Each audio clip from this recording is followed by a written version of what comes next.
Okay, I am at a real disadvantage because it's after lunch and you're tired. However, I am a 7th grade teacher from a Catholic school background in an inner city, Washington, D.C. Everybody, sit up straight. Give me your eyes. Your eyes? Okay. April 2019, we got a letter, actually John Liston got a letter from Rose Sullivan, who's the executive director of NCDVD. You know what these mean, look them up. NCDVD, which is the vocation directors, and she said, you guys, you Serrans, she didn't really say it that way, you Serrans have something called Serra Spark, which is wonderful for our vocation directors. Wouldn't it be neat if parishes in the United States and Canada knew about Serra Spark? Not only know about it, but using it. What about if we started vocation ministries in every single parish in the United States and Canada? Could you come up with a training program for that? So we started meeting, and actually on the first call, it was Rose Sullivan, Father Ralph O'Donnell, who is the CCLV person, predecessor. He was right before Father Luke Ballman, and they were on the phone call with Judy Cousins, Greg Schweitz, Dick Arians, and who am I missing? Oh, me, yes. I knew we had 4 people. And what we talked about was how could we make this happen? So after a while, we just kept having conference calls, and after a conference call, Dick would send out like a 4-page email on here's what we need, here's what we need, here's what we need. And finally, after a while, I said, this is my background. I write curriculum. I'm a diocesan formation director. I know how to do this. And I said, just let me handle it. So I put together the training program, and we refined it and met with Serrans in my diocese and just looked at what could we do. And so that was born what we like to think about as Ignite, your parish vocation ministries by using Spark. And what I'm going to give you right now is a little piece of the program we put together. I'm going to go fast because we're 15 minutes behind. So I'm not going to spend a lot of time on the slides, but I want to give you a flavor of what it is that we put together. Oh, maybe I will. Yes, okay, so it's form, maintain, and sustain parish vocation ministries with Spark. And actually, it's by us, the U.S. Council, in collaboration with the NCDVD, and really with the support of the USCCB.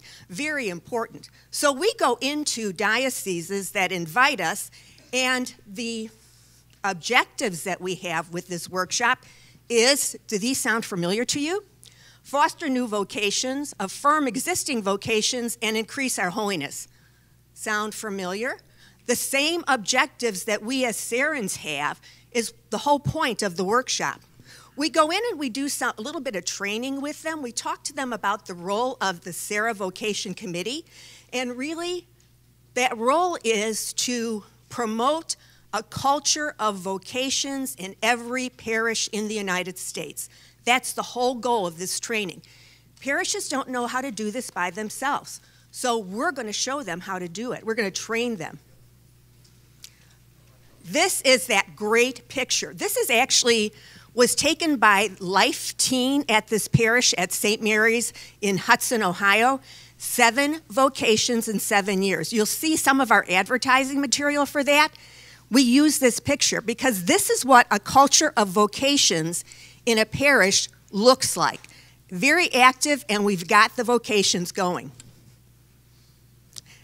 We talk a lot about Serra Spark because we want this committee that is starting in the parishes, we want them to know exactly what Spark is. Even more importantly, we want them to know how to use Spark. The website is amazing. If your club isn't using Spark, Serrans, if your club isn't using Spark, really, you need to go there and see everything that's there. 27 tools that are proven effective in promoting and affirming vocations to the priesthood and religious life. You know what? If you're looking for specific vocation tools, and we tell this to the parishes.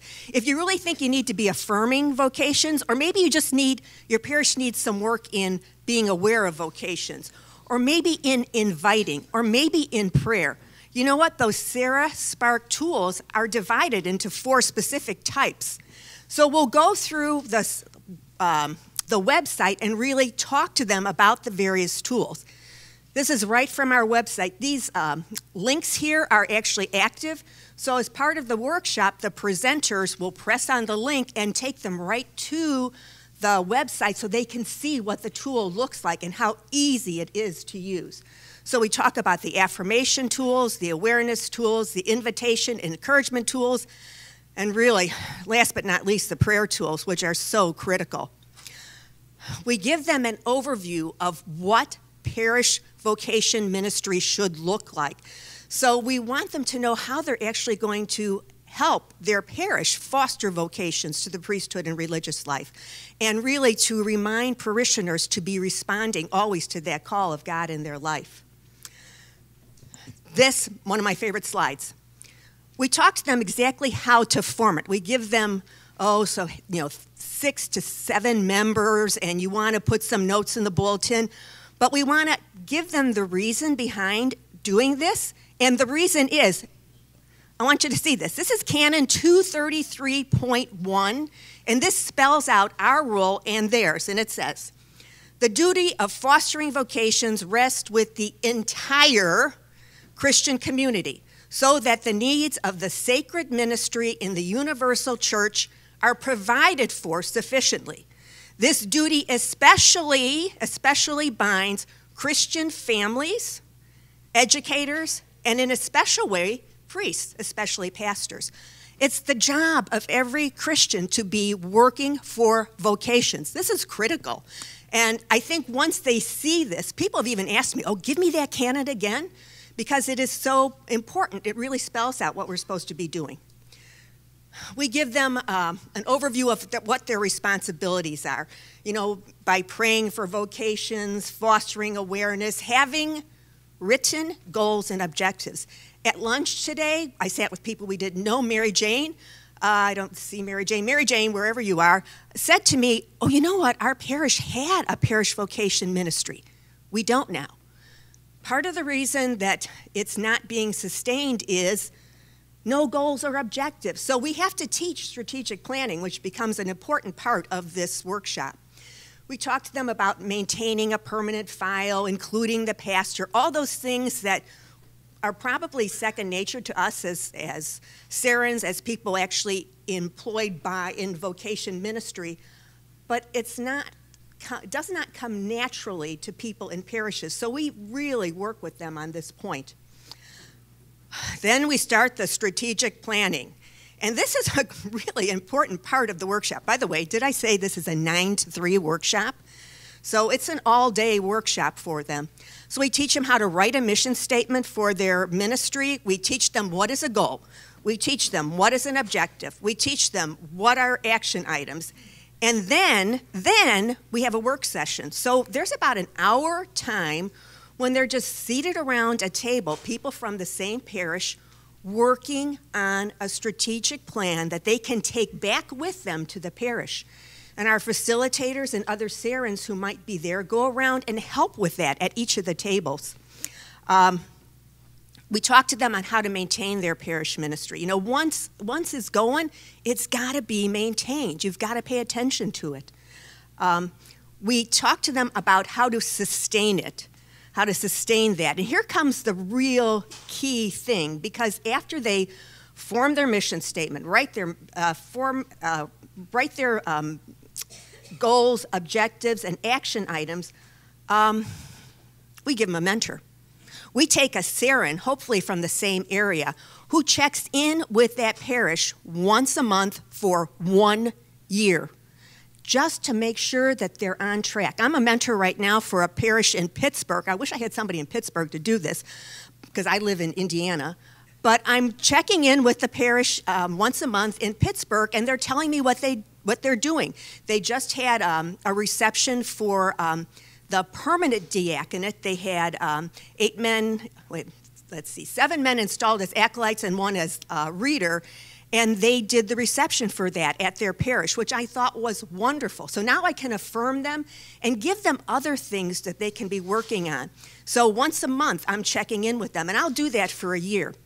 And quarterly, I send a written report to their diocesan vocation director just to say, let me tell you what's going on with St. Bernard of Clairvaux's parish and what they're doing. So the vocation director is hearing from me on a quarterly basis.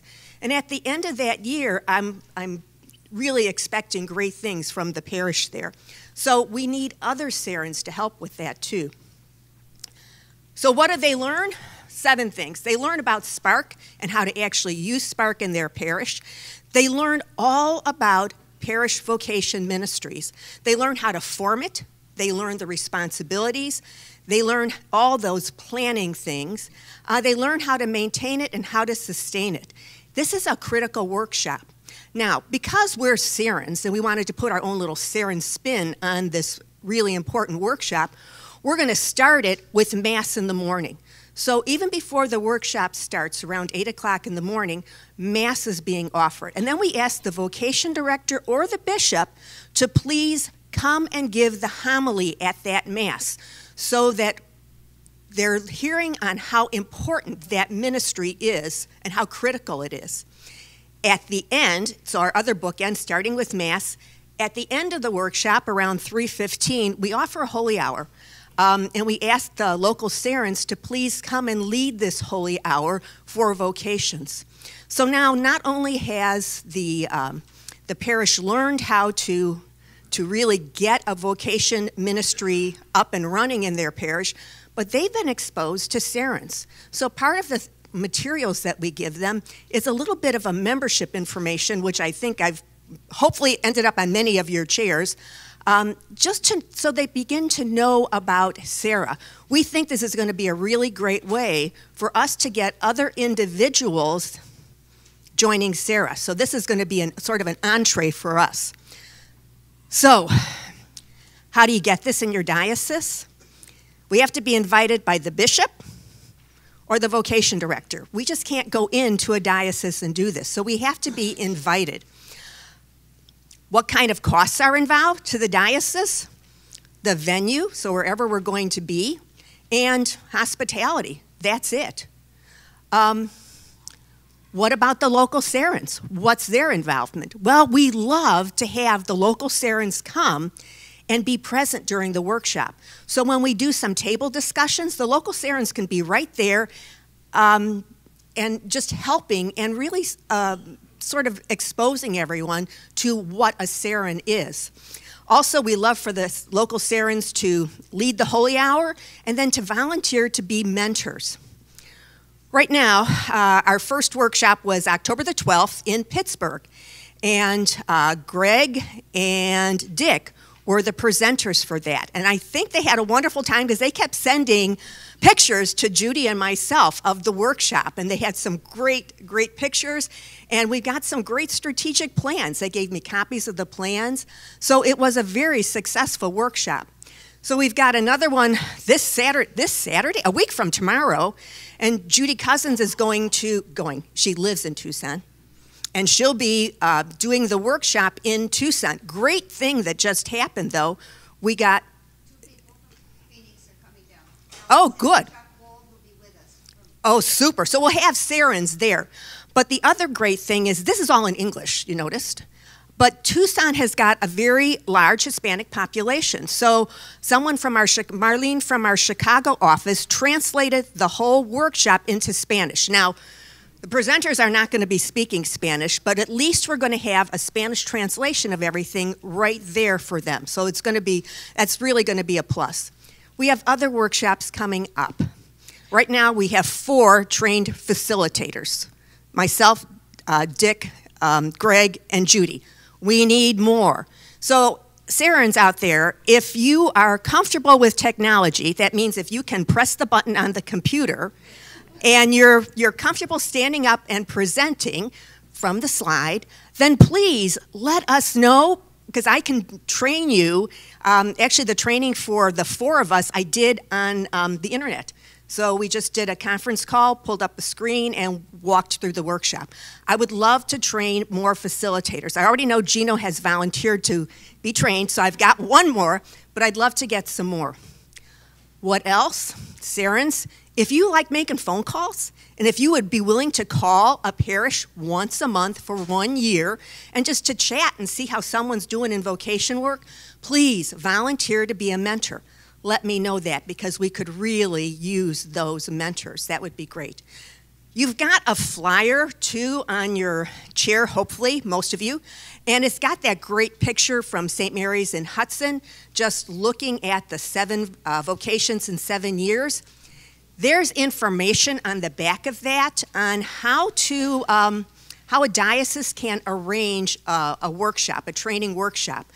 All I ask is that the diocese contact me. We like them to get between 5 and 10 parishes there with 3 to 5 representatives from the parish, and we will come out. So we send the presenters out, and Serra picks up the cost for that. So it's really, if you would share this with your diocesan vocation director or your bishop and have him invite us. We really would love to get this in other areas of the country. So if you have any questions, I'm around for till early Sunday morning. And please do think about volunteering to help us with this work. Do think about asking us to come to your diocese. I know we're going to the Diocese of Worcester, Diocese of Omaha. I think we're going to go to St. Petersburg and then Philadelphia, which is going to be with Philadelphia, where Father tells me we're going to be training like 200 people, he thinks. So please support us. Thank you so much.